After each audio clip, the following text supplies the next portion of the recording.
Hello बच्चों, very good evening. स्वागत है सभी का आपके अपने यूट्यूब चैनल राज एजुकेटर में। बच्चों, एक लंबे समय तक इंतजार था कि किस प्रकार के क्वेश्चन बोर्ड एग्जाम में आएंगे। आज के इस बेहतरीन सेशन के अंदर 12th biology NCERT board exam 2025 के लिए बेहतरीन से बेहतरीन कंटेंट आपको प्रोवाइड करवाया जाएगा। वादा रहेगा, दावा रहेगा, यहाँ से कुछ भी बाहर नहीं जाने वाला है। तो बच्चे देर किस बात की, क्वेश्चन देखिए किस प्रकार से एग्जाम में आएंगे। रट्टा लगा लीजिए मेरे बच्चे, एक भी क्वेश्चन बाहर नहीं जाने दूंगा। 2012 से लेकर के आज तक इसी मैदान में उतरे हुए हैं और बेहतरीन तरीके से ब्लूप्रिंट को जानते हैं कि किस प्रकार से क्वेश्चन एग्जाम में पुट होते हैं, कैसे बनते हैं, बच्चा कितना लिख सकता है, कितना करे। ये सारी बातें आज के इस बेहतरीन सेशन के अंदर हम देखने वाले हैं। कौन सा क्वेश्चन जीव विज्ञान यानी बायोलॉजी से बनने वाला है, कितना लिखना है, कौन सा क्वेश्चन कितने नंबर का आएगा, किस चैप्टर से कैसे आने वाला है, सब बातों के ऊपर हम चर्चा करने वाले हैं। तो आगाज कर दिया जाए आज के इस बेहतरीन सेशन का, जिसमें आपको मिलेगा, देख पा रहे हैं आप अपने मोबाइल स्क्रीन के ऊपर, बोर्ड परीक्षा 2025 के लिए, बोर्ड परीक्षा 2025 के लिए महत्वपूर्ण क्वेश्चनों का सार संग्रह आपके सामने रखने वाला हूं। बिल्कुल बिल्कुल बिल्कुल। तो सेशन को अधिक से अधिक शेयर कर दीजिएगा, लाइक कर दीजिएगा, बिल्कुल अपने सारे साथियों तक पहुंचा दीजिएगा, क्योंकि सबको बराबर लाभ मिलना चाहिए। बोर्ड एग्जाम में सारे के सारे जो बच्चे हैं उनको भरपूर लाभ मिले, इसलिए अधिक से अधिक सेशन को शेयर करना। बच्चा देखो, आज के इस बेहतरीन सेशन में आगाज करते ही पहला ही क्वेश्चन पहले चैप्टर से आपको देखने को मिलेगा। इस चैप्टर से आपको 1.5 नंबर वाले 2 क्वेश्चन देखने को मिलेंगे। एक इसमें आपको नामांकित चित्र बनाना आएगा। तो बच्चा पिछली बोर्ड एग्जाम की बात करें तो प्राकोष की आंतरिक संरचना का या अनुप्रस्थ काट का नामांकित चित्र बनाइए, ऐसा आया था। तो उसको आधारशिला बनाते हुए अपना पहला फेमस क्वेश्चन रहेगा, एक प्रारूपिक प्रतिप बीजांड का नामांकित चित्र बनाइए। यह आपको देखने को मिलेगा बोर्ड एग्जाम 2025 में। मेरा दावा है ये 100% क्वेश्चन देखने को मिलेगा। तो पहले क्वेश्चन का आपको रफ नोटबुक में बार बार डायग्राम बना करके रट्टा लगाना, बच्चे गलती बिल्कुल नहीं करना है। एक प्रारूपिक प्रतिप बीजांड का नामांकित चित्र बनाइए, ठीक है। अब इस चैप्टर का दूसरा क्वेश्चन जो एग्जाम की दृष्टि से रामबाण साबित होने वाला है, लघु बीजाणु धानी की संरचना का वर्णन कीजिए। यह क्वेश्चन भी आपके सामने 1.5 नंबर का आने वाला है। बिल्कुल है। चलो बच्चों आगे बढ़ते हैं। आवर्तबीजी पादपों में दोहरे निषेचन को समझाइए, डबल फर्टिलाइजेशन को आपको समझाना है। बिल्कुल बिल्कुल, इसका वर्णन आपको करना होगा। यह क्वेश्चन भी एग्जाम की दृष्टि से एक खुराक साबित होने वाला। बच्चे देखो, बात करते हैं अगले क्वेश्चन की। भ्रूणपोष किसे कहते हैं? भ्रूणपोष के प्रकारों को स्पष्ट कीजिए। ध्यान रखना, 3 प्रकार के भ्रूणपोष होते हैं। एक होता है केंद्रीय प्रकार का, एक होता है कोशिकीय प्रकार का, और बच्चों एक होता है हेलोबियल प्रकार का भ्रूणपोष। लेकिन अपनी एनसीईआरटी के अंदर 2 ही प्रकार के भ्रूणपोष का जिक्र किया गया है। एक अपने पास में केंद्रीय है और दूसरा अपने पास में कौन सा है? कोशिकीय। और मेरे लाडले ध्यान रखना, केंद्रीय भ्रूणपोष की यदि बात करूं, इसका एग्जाम्पल होता है कच्चे नारियल का पानी, ठीक है ना। और कोशिकीय की बात करें तो कच्चे नारियल का देखो क्या होता है, जिसको सफेद गुद्दा या गिरी के नाम से जानते हैं। तो ये क्वेश्चन भी आपके लिए महत्वपूर्ण है। अगला क्वेश्चन इस चैप्टर का है कि द्विबीजपत्री पादपों में भ्रूण परिवर्तन को समझाइए। एम्ब्रियो डेवलपमेंट का आपको आरेख की निरूपण करते हुए समझाना है। ये सारे के सारे जो क्वेश्चन है बेटा 1.5 लिखा हुआ है, इसका मतलब है ये क्वेश्चन कितने नंबर वाले आने वाले हैं? 1.5 नंबर आने वाले हैं। अब देखो क्या कह रहा है, बीज के प्रकारों पर टिप्पणी लिखिए। देखो, बीज के प्रकार की यदि बात करें तो आप देखेंगे यहां पर एक होता है एल्बुमिन युक्त होता है और एक होता है अपने पास में एल्बुमिन रहित। इस प्रकार से इस चैप्टर के अंदर देखो ये क्वेश्चन जो है वो बोर्ड एग्जाम के लिए मैंने रखे हैं। अगला क्वेश्चन देखो इस चैप्टर का क्या कहता है, प्रागण किसे कहते हैं? प्रागण के प्रकारों को समझाइए। बिल्कुल अच्छा क्वेश्चन है, एग्जाम की दृष्टि से रामबाण साबित होने वाला है, बहुत ही अधिक महत्वपूर्ण। अगले क्वेश्चन के ऊपर चर्चा करें तो आपको मिलेगा प्राग स्त्री केसर संकर्षण पर टिप्पणी लिखिए। यह भी आपको मतलब क्या काम करना है, इसके अंदर भी आपको उत्तर सीमा का ध्यान रखना है। बस बिल्कुल आपको 50 शब्द लिखने हैं और आपको मिल जाएगा 1.5, यानी कितना मिल जाएगा? 1.5 नंबर मिल जाएगा बच्चा। अगला क्वेश्चन देखो सेकंड चैप्टर से है, यहां पर अंड जनन को समझाइए। देखो बच्चों, यदि मैं ब्लूप्रिंट 2024 की बात करूं तो बच्चे यहां से इस चैप्टर से एक बड़े क्वेश्चन की बात करें तो 3 नंबर वाला क्वेश्चन आने वाला है, और वो क्वेश्चन किस प्रकार से आएगा उसके ऊपर हम चर्चा करेंगे। यदि आप ब्लूप्रिंट को फॉलो कर रहे हैं, यदि आप मुझे फॉलो कर पा रहे हैं, इस चैनल को फॉलो कर पा रहे हैं, तो आपको ऐसा कंटेंट प्रोवाइड करवाया जाएगा जो एग्जाम में हूबहू छपने वाला है। पूरी एनसीईआरटी में क्वेश्चन बहुत सारे बना सकते हैं, लेकिन बच्चों के सामने समस्या यह रहती है कि सर जी उसके अंदर लिखना कितना होता है। तो ये सारी की सारी बातें मैं साथ लेकर के चल रहा हूं ताकि बच्चों को अधिक से अधिक लाभ हो सके। तो सेकंड चैप्टर के अंदर एक क्वेश्चन 3 नंबर का आने वाला है। कैसे आएगा? तो देखो इस प्रकार से क्वेश्चन आएगा, अंड जनन को समझाइए, सीधा सीधा 3 नंबर आपको यहां पर मिलने वाले हैं। फिर इसके साथ में क्वेश्चन आएगा दूसरा अथवा में। अथवा वाला क्वेश्चन जो है ना, इसके ऊपर आपको फोकस करना बच्चे, क्योंकि इसमें ज्यादा की बकवास लिखने की बात होगी नहीं। इसमें आपको सीधे सीधे नंबर मिलने का एक स्रोत दिया गया है, जरिया दिया गया है। देखो क्या होगा, निम्नलिखित के कार्य लिखिए। अब देखो अंडा से आएगा, जैसे गर्भाशय से आ गया, जैसे आपके पास में झालर या फिमरी आ गया। अब बच्चों एक बात बताओ, जब आप अंडजनन को लिखोगे या फिर अंडाशय का सीधा काम लिखोगे कि अंडजनन की प्रक्रिया के द्वारा अंडाणु निर्माण को प्रेरित करता है या अंडाणु का निर्माण करता है, तो सीधा 1 नंबर मिल गया। गर्भाशय की बात कर रहा है तो हम बताएंगे कि इसके अंदर भ्रूण का परिवर्धन होता है। और तीसरा अपने पास में है कि झालर, जिसको हम फिमरी के नाम से जानते हैं, कि अंडोत्सर्ग के दौरान रिलीज होने वाले अंडाणु को क्या करता है, संग्रह करने का काम करता है। और ये पिछली बार 2024 में यहां से आया भी था क्वेश्चन। तो बच्चों इस प्रकार से अथवा में आपको 3 क्वेश्चन टुकड़ों में मिलेंगे, 1 + 1 + 1 बराबर का 3। फोकस करना इस बात के ऊपर। एक शानदार सी खुराक देकर के जा रहा हूं। कुछ बच्चे काफी समय से मैसेज कर रहे थे, सर जी क्या हुआ, इतना लेट क्यों हो रहा है? तो मैंने आपको बताया था कि बच्चा घी लेकर के आऊंगा, घी, बिल्कुल आग में घी डालने वाला काम हम करने वाले। मसाला जो तैयार किया है, कंटेंट जो तैयार किया है, यदि वो एग्जाम में नहीं आए तो बकवास की चाहे आपको 5000 क्वेश्चन करवा दे, उसका कोई औचित्य निकलने वाला नहीं है। तो सब्र का फल मीठा होता है। जिन बच्चों ने काफी इंतजार किया है उनके लिए आज ये फल जो है बहुत अधिक लाभदायक साबित होने वाला बच्चा। तो अपने जितने भी साथी हैं सबके पास में पहुंचाने का काम आपको करना है। अब देखो मैंने इसमें से दूसरा क्वेश्चन बनाया है, नर जनन तंत्र का नामांकित चित्र बनाते हुए इसके विभिन्न भागों को समझाइए। मेरा दावा रहेगा 2025 के अंदर ये क्वेश्चन हम कॉपी करेंगे बेटा। बोर्ड एग्जाम में यहां से कॉपी पेस्ट होने वाला है। ये क्वेश्चन ऐसा का ऐसा हूबहू छपने वाला है। नर जनन तंत्र का नामांकित चित्र बनाते हुए इसके विभिन्न भागों को समझाइए। अथवा में देखो क्या, निम्नलिखित के कार्य लिखिए। जैसे देखो वृषण लिखा हुआ है, सर्टोली कोशिका लिखा हुआ है, लीडिंग कोशिका लिखा हुआ है। ये 3 बातें आपके सामने यहां पर दर्शाई गई हैं, जो देखो आप आराम से क्लियर इसको कर सकते हैं। तो अब आपके दिमाग में ब्लूप्रिंट छप रहा होगा कि किस प्रकार के क्वेश्चन इस चैप्टर से आने वाले। अगला क्वेश्चन मैंने यहां पर बनाया है, आर्तव चक्र को समझाइए। सीधा 3 नंबर का आएगा बच्चा। अथवा में निम्नलिखित के कार्य, जैसे मैंने कहा एलएच सर्ज है, एस्ट्रोजन है, प्रोजेस्टेरोन हार्मोन है, 1 + 1 + 1 बराबर का 3। बहुत अधिक अच्छा क्वेश्चन, बहुत ही शानदार सा क्वेश्चन आप यहां पर देख पा रहे हैं। अगला क्वेश्चन कहता है सैग्रवता तथा भ्रूणीय परिवर्धन को समझाइए।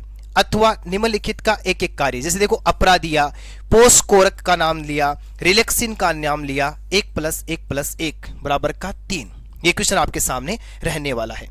अब देखो थोड़ा सा आगे बढ़ते हैं, क्या कहना चाहता है। 13 नंबर क्वेश्चन इसी चैप्टर का है, प्रसव तथा दुग्ध श्रवण को समझाइए। ठीक है ना बच्चों। अब क्या कह रहा है अगला क्वेश्चन, गर्भ निरोधक। देखो ये 3 नंबर चैप्टर का क्वेश्चन है। और बच्चों 3 नंबर चैप्टर से फिर से देखो अपने पास में बड़े क्वेश्चन की बात करें तो 1.5 यानी 1.5 नंबर का क्वेश्चन आने वाला है। वो भी कितना आएगा सर जी? तो बच्चा एक क्वेश्चन यहां पर आपको देखने को मिलेगा। कौन सा हो सकता है? गर्भ निरोधक की प्राकृतिक विधियों पर टिप्पणी लिखिए। 3 प्रकार की विधियां बच्चों अपने पास में, एक अपने पास में आवधिक संयम है, दूसरा अपने पास में बाह्य स्खलन है, और तीसरा अपने पास में स्तनपान अनार्त्व है। ये 3 प्रकार के मेथड्स हैं जिनको यूज करके हम गर्भ धारण से बच सकते हैं। तो ऐसा क्वेश्चन आ सकता है बच्चों। सबसे शानदार और दमदार जानदार क्वेश्चन जो होने वाला है और 2025 में अपनी पूरी भूमिका रखने वाला है, वो क्वेश्चन अपने पास में 15 नंबर है। क्या कहना चाहता कि उल्ब वेदन क्या है, इसके ऊपर टिप्पणी लिखिए। जब मैं इसके वर्डिंग को काउंट करने का कोशिश करूं तो इसमें वो वर्ड शामिल होते हैं जो एग्जाम की दृष्टि से अपने आप को ठीक साबित करते हैं। तो एग्जामिनर का ध्यान जाएगा शब्द सीमा को ध्यान में रखते हुए कि उल्ब वेदन वाला क्वेश्चन बहुत अच्छा है। अब देखो इसके जस्ट नीचे मैंने एक खुराक और डाल दी है, जिसके बारे में मैं यहां पर आपको स्टार करके बता रहा हूं कि ये वाला जो क्वेश्चन है, आईयूडीज क्या है, विभिन्न प्रकार की आईयूडीज के बारे में टिप्पणी लिखिए। तो 3 प्रकार की आईयूडीज मैंने आपको बता रखी हैं। सर जी कौन कौन सी हैं? तो आपको ध्यान होगा कि औषधि रहित आईयूडी, तांबा मोचक आईयूडी, याद है ना सारी की सारी बातें, तांबा मोचक आईयूडी, हार्मोन मोचक आईयूडी, ये आपके सामने। अब देखो 17 नंबर क्वेश्चन, सहेली नामक गर्भ निरोधक गोली किसने बनाई? तो आपको पता है CDRI लखनऊ ने बनाई थी। अगला क्या करा कि इस गोली के ऊपर टिप्पणी लिखिए, और ये क्वेश्चन कितने नंबर का आएगा? 1.5 नंबर का आएगा। अगला क्वेश्चन देखो क्या कहता है, एमटीपी का पूरा नाम लिखिए। एमटीपी की क्यों आवश्यक है, एमटीपी क्यों की जाती है, इसके बारे में आपको चर्चा करनी है। अब एक क्वेश्चन देखो, वेसक्टोमी और ट्यूबोक्टोमी पर टिप्पणी लिखिए। बिल्कुल ये अपने पास में 1 सही 1/2 वाला खुराक है, क्वेश्चन आपके सामने रखा गया है।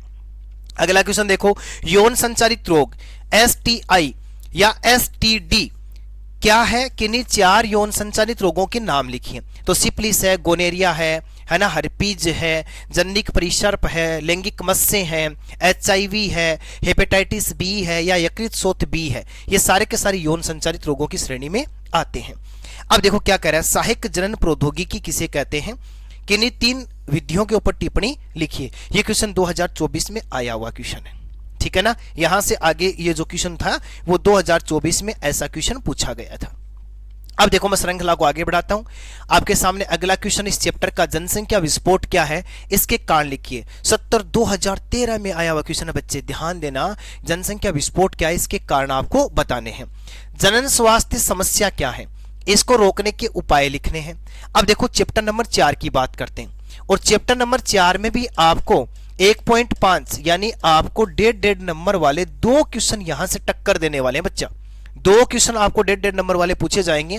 कौन से चैप्टर की बात कर रहा हूं मैं? 4 नंबर चैप्टर की बात कर रहा हूं। मतलब किसकी बात कर रहा हूं मैं? वंशागति तथा विविधता के सिद्धांतों की बात कर रहा हूं। मेंडल के पृथक्करण नियम को समझाइए। ठीक साहब, बहुत अच्छा क्वेश्चन है। सह प्रभाविता किसे कहते हैं, स्पष्ट कीजिए। मधुमक्खी में लिंग निर्धारण, सेक्स डिटरमाइनेशन इन हनी बी की बात करते हैं कि भाई मधुमक्खी में लिंग निर्धारण प्रणाली किस प्रकार से देखने को मिलती है। मैं 27 नंबर क्वेश्चन के आगे लगा रहा हूं 2025। बहु प्रभाविता क्या है, उदाहरण सहित आपको स्पष्ट करना होगा। बहुत ही शानदार क्वेश्चन यहां पर देख पा रहे हैं। अगला क्वेश्चन है डाउन सिंड्रोम और क्लाइनफेल्टर सिंड्रोम। लो जी बच्चों, एक और अच्छा क्वेश्चन यहां पर क्लाइनफेल्टर सिंड्रोम पर टारगेट रहेगा 2025 के ऊपर। यह क्वेश्चन भी आपकी एग्जाम की दृष्टि से घोचा करने वाला है, दखल अंदाजी करने वाला है, ठीक है ना बच्चों। अगला क्वेश्चन है अपने पास में टर्नर सिंड्रोम, सहलगनता पर टिप्पणी लिखिए। ये इस चैप्टर के क्वेश्चन है। देखो अब देखो क्या कह रहा है, 2025 का एक और शानदार धमाका यहां पर मैं आपको बता देता हूं। यह अर्धवार्षिक परीक्षा में भी यहां से क्वेश्चन देखने को मिल सकता है। मेंडल के स्वतंत्र अभिव्यन नियम को पुनेट या पनेट चेकरबोर्ड से आपको समझाना है। ये बात याद रखना, स्वतंत्र अभिव्यन नियम के अंदर अगले ने किसका आरेखीय निरूपण पूछा है। यदि किसका पूछ ले, आरसी पुनेट का पूछ ले, तो पुनेट वाला ही करना बच्चा। और यहां पर चेकरबोर्ड आ सकता है एग्जाम के अंदर। पिछली बार यहां पर अपूर्ण प्रभाविता को पुनेट के चेकरबोर्ड के द्वारा समझाइए, ऐसा पूछा गया था। तो यदि मैं उसको कॉपी करके चलूं तो यहां पर यह स्वतंत्र अभिव्यन नियम जो है, जो मेंडल के द्विसंकर संकरण पर आधारित है, यह पुनेट वर्ग के द्वारा या पुनेट वर्ग के द्वारा पूछा जा सकता है। अब देखो चैप्टर नंबर 5 की बात करते हैं। क्या कह रहा है, ग्रिफिथ का रूपांतरण सिद्धांत। पहला ही क्वेश्चन मैंने डाल दिया ताकि बच्चे इधर उधर नहीं भटके और आराम से इसको अच्छे तरीके से कवर कर ले। देखो यहां पर आपको ध्यान रखना है, इस चैप्टर से भी 3 नंबर का एक क्वेश्चन पूछा जाएगा। 3 नंबर वाला चैप्टर देखो अपने पास में दूसरा आया, पहला अपने पास में सेकंड था और अब अपने पास में 5 नंबर चैप्टर से 3 नंबर का क्वेश्चन। सर जी किस प्रकार के क्वेश्चन पूछे जाएंगे, तो बच्चे यहां पर आपको ध्यान देना है, यहां पर भी अथवा वाला आने वाला है। डीएनए की द्विकुंडली संरचना का प्रतिपादन किसने किया, डीएनए की द्विकुंडली संरचना को स्पष्ट कीजिए, तो 1+2 के रूप में ऐसा क्वेश्चन देखने को मिलेगा, ठीक है। अब देखो 33 नंबर क्वेश्चन, डीएनए की प्रतिकृति किस विधि द्वारा होती है, तो हमें पता है कि सेमी कंजर्वेटिव मेथड के द्वारा होती है, अर्धसंरक्षी विधि के द्वारा होती है, ठीक है साहब। डीएनए की प्रतिकृति हेतु मेसेल्सन व स्टाल के प्रयोग को समझाइए। अब इसके अथवा में आएगा मेरे लाडले, डीएनए की पैकेजिंग को समझाइए। बहुत अच्छा क्वेश्चन है डीएनए की पैकेजिंग वाला। इस बार इसके ऊपर पूरा मेरा भी फोकस है और मैं उम्मीद करता हूं, एग्जामिनर का ध्यान भ्रमित करता हूं कि इस क्वेश्चन को जरूर उठाएगा वो यहां से। अब देखो क्या कह रहा है अगला क्वेश्चन, पहला आनुवंशिक पदार्थ कौन सा था, तो मेरे बच्चे आपको याद है पहला आनुवंशिक पदार्थ आरएनए था। फिर समापन कोडोन मैं डाल देता हूं आपके सामने एक बड़ा सा मार्क करके 2025, क्योंकि यहां पर दम है क्वेश्चन के अंदर, वो मसाला है जो एग्जाम में आने वाला है। समापन कोडोन के उदाहरण लिखिए। 3 ही समापन कोडोन है, पूछा जा सकता है। क्षारीय एमिनो अम्ल के उदाहरण। देखो आपके शरीर के अंदर, हमारे शरीर के अंदर 20 प्रकार के 11th एनसीईआरटी की मैं बात करूं तो 21 एमिनो अम्ल पाए जाते हैं। उनमें से क्षारीय एमिनो अम्ल कौन कौन से होते हैं, ये 12th biology NCERT chapter number 5 में हूबहू लिखे हुए हैं। तो बच्चों यहां पर थोड़ा सा ध्यान जा सकता है पेपर का, तो देखो ध्यान से समझना इस क्वेश्चन को। अब अगला क्वेश्चन देखो क्या कहना चाहता है, अथवा में क्या निम्नलिखित के बारे में लिखिए। देखो उन्नायक क्या है, टेम्पलेट रज्जुक, समापक, ये समापक है या इसको आप टर्मिनेटर कह सकते हैं, आप इसको समापन भी कह सकते हैं। 1+1+1 के रूप में यहां पर घोचा होने वाला है। नेक्स्ट क्वेश्चन देखो 35 नंबर, अनुलेखन किसे कहते हैं, पॉलीसिस्टोनिक जीन क्या है बताइए, एक्सोन क्या है। ये 3 टुकड़ों में इस प्रकार के क्वेश्चन आपको रट्टा लगाने हैं।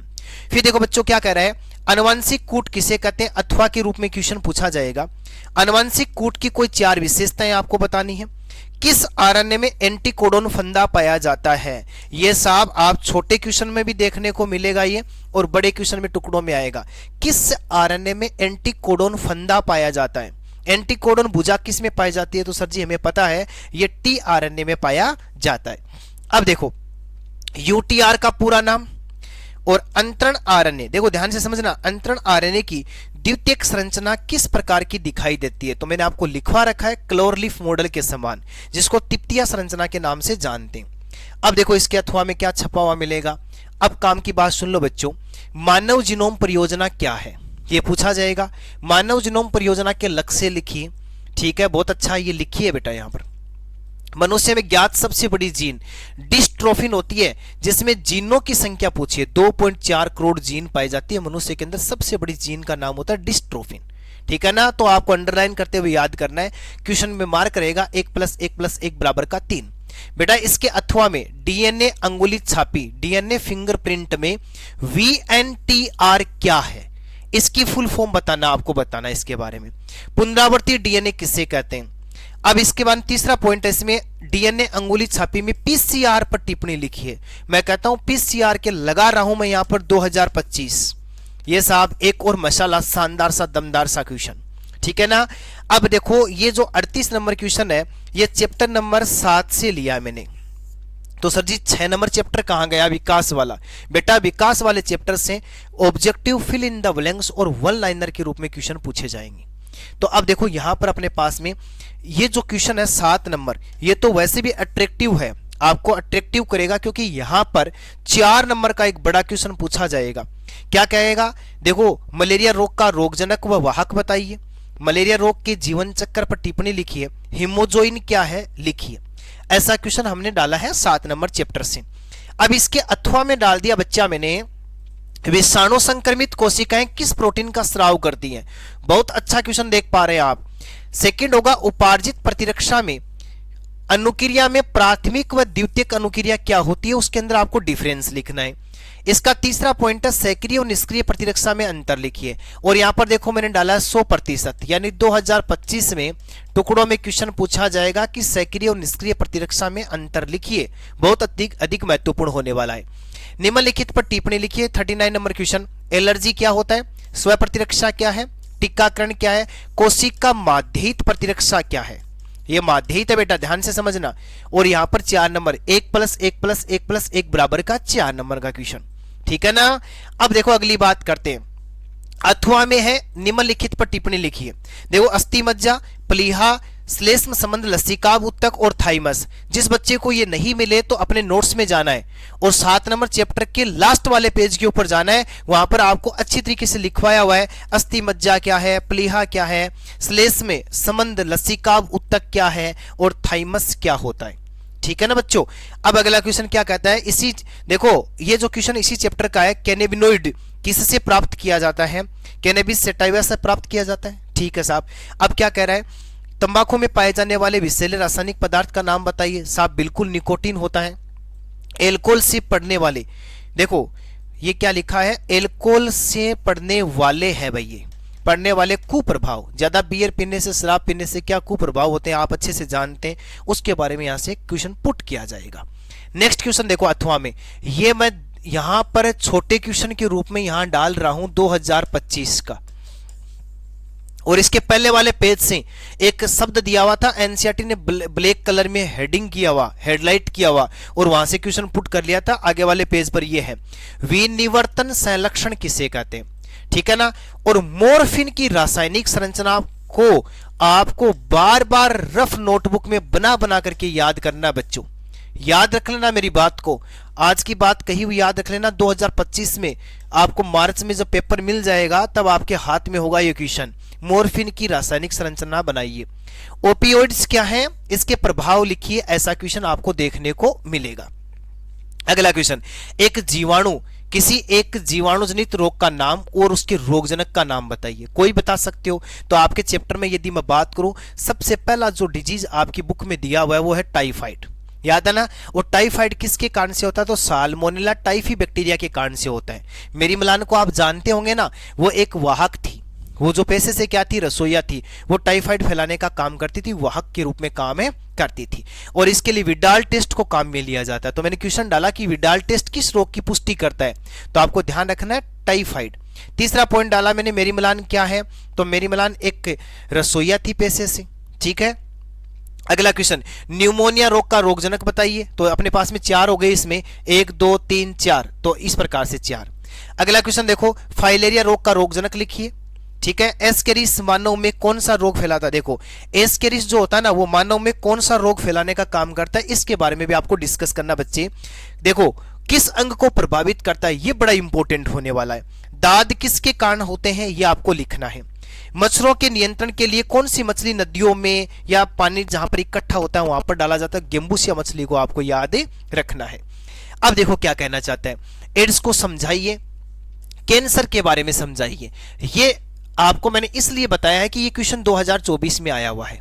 बात समझ पा रहे हो? अगला क्वेश्चन, अगले चैप्टर से बायोगैस के उत्पादन में सूक्ष्म जीवों की भूमिका, और इसके आगे आप देख सकते हैं मैंने क्या डाला है यहां पर। ये जो क्वेश्चन है बिल्कुल 1.5 नंबर का आने वाला है, और 100% दोनों क्वेश्चन एग्जाम में आपको देखने को मिलेंगे इस चैप्टर से। यानी मानव कल्याण में सूक्ष्म जीव में से 2 क्वेश्चन आने वाले। पिछली बार एक डायग्राम आया था और एक क्वेश्चन 1.5 नंबर वाला आया था। नीचे देखो क्या लिखा है, जैव उर्वरक के रूप में सूक्ष्म जीव की भूमिका। ठीक है बच्चों। अगला क्वेश्चन कहता है एंटीबायोटिक क्या है, टिप्पणी लिखिए। किण्वित पेय क्या है, इसके ऊपर आपको टिप्पणी लिखनी है। अब देखो मैं बात करता हूं बायोटेक के बारे में। पीसीआर का पूरा नाम लिखिए। पीसीआर का उपयोग करते हुए लाभकारी जीन का प्रवर्धन कीजिए। यहां से भी आपको देखने को मिलेगा 1.5 नंबर का क्वेश्चन पक्का पक्का दिखाई देगा। अगला क्वेश्चन, अनुप्रवाह संसाधन किसे कहते हैं, टिप्पणी लिखिए। अपना जो बायोटेक का पहला चैप्टर है उसके अंदर लास्ट वाला जो टॉपिक है वो अनुप्रवाह संसाधन है बच्चों, वहां पर आपको जाकर के डिस्कस करना है। अगला क्वेश्चन, आनुवांशिक पदार्थ को पृथक करने के लिए किस प्रकार के एंजाइम सहायक है, आपको यह बताना है। जब आप कायिक कोशिका मतलब किसी भी कवक की कोशिका को काम में लेते हैं तो काइटिनेज एंजाइम को काम में लेंगे। यदि पादप कोशिका तो सेलुलोज को काम में ले लेंगे, सेलुलोज एंजाइम काम आ जाएगा। समझ पा रहे हो ना? प्रोटीन के अंदर तो प्रोटीएज को ऐसे काम में लेंगे। अगला क्वेश्चन, आरडीएनए पुनर्योगज डीएनए रिकॉम्बिनेंट डीएनए बनाने की टेक्निक का आरेखीय निरूपण करना आपको। ठीक है। प्रतिबंधन एंजाइम पर आपको टिप्पणी लिखनी है। डीएनए खंड के विलगन व पृथक्करण को सचित्र समझाइए। जेल इलेक्ट्रोफोरेसिस आपका एक टॉपिक है बच्चों, मैं लिख रहा हूं यहां पर 2025, और यहां से आपको मिलने वाले हैं धमाकेदार क्वेश्चन। अब मैं कड़ी को थोड़ा सा आगे बढ़ा देता हूं, और यहां पर अगला क्वेश्चन अपने पास में है, बिट्टी कपास क्या है, इसके ऊपर आपको टिप्पणी लिखनी है। और इस चैप्टर से भी आपको 1.5 नंबर वाला क्वेश्चन मिलेगा। देखो आरएनए अंतरक्षेप विधि के द्वारा पीड़क पौधा, तो आपने इनकोग्निसिया मिल्वाडेगाइन इनकोग्निसिया का नाम सुना होगा। उसमें हम कौन सी विधि को काम में लेते हैं, आरएनए अंतरक्षेप विधि को काम में लेते हैं, और यहां से क्वेश्चन पुट होने वाला है।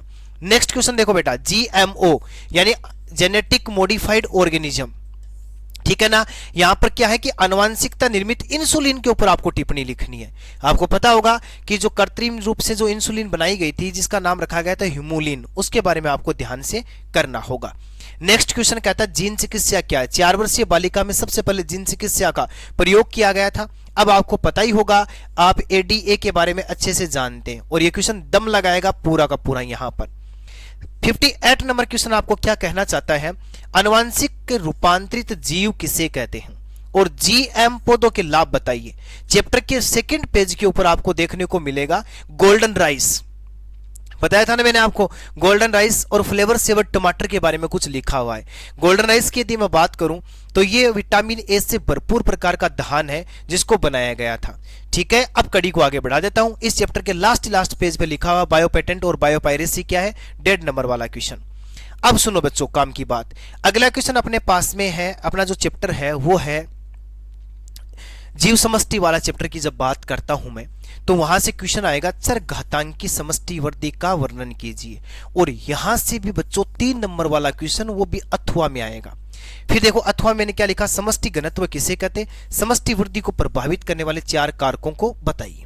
तो आपको पता ही है जन्म दर, मृत्यु दर, आप्रवासन, उत्प्रवासन, ये इसको प्रभावित करने का काम करते। अब देखो अगले चैप्टर में जीवन वर्त विभिन्नता किसे कहते हैं, सहभोजिता तथा सहकारिता को समझाइए। बड़ा ही शानदार सा क्वेश्चन है। फिर देखो अथवा में क्या लिखा हुआ है, मानव समष्टि के लिए आयु पिरामिड बनाते हुए समष्टि को समझाइए। ये सारे के सारे इस चैप्टर के क्वेश्चन है जो 3-3 नंबर वाले पूछे जाएंगे। अगला क्वेश्चन देखो क्या कहना चाहता है, क्या बता रहा हमें, गोसे का स्पर्धी अपवर्जन नियम क्या है, संभार तंत्र का लॉजिस्टिक वर्दी को समझाइए। ठीक है, नेक्स्ट क्वेश्चन देखो, निम्नलिखित की परिभाषा एवं एक एक का उदाहरण लिखिए। अंतरजातीय स्पर्धा, परजीविता, छद्मावरण। मिमिक्री जानते हो ना, मेंढक जैसे जीवों में पाई जाती है, एम्फीबिया वर्ग के प्राणियों में पाई जाती है। एम्फीबिया वर्ग के प्राणी क्या काम करते हैं, वातावरण की बदलती हुई परिस्थितियों के अनुसार अपनी त्वचा के रंग को बदलने का के विशेष गुण धर्म रखते हैं, जिसको हम छद्मावरण के नाम से भी जानते हैं, जिसको अनुहरण के नाम से भी जानते हैं। मेरे बच्चे यहाँ पर ध्यान रखना है, इसको मिमिक्री के नाम से भी जानते हैं। ठीक है, अब क्या कह रहा है, पादपों में महत्वपूर्ण शाकाहारिता की विरुद्ध रक्षा करने की विधियों का वर्णन कीजिए। आपकी एनसीईआरटी के जो पीछे वाले जो क्वेश्चन है वहां पर ये क्वेश्चन डाला हुआ है। अब देखो शाकाहारिता की बात करूंगा ना, तो पेड़ पौधों के अंदर कांटों का पाया जाना, रासायनिक पदार्थ के रूप में कुछ पदार्थों का विषैले पदार्थों का स्रावित कर देना, है ना, फॉर्मिक एसिड स्रावित करना, ऐसे।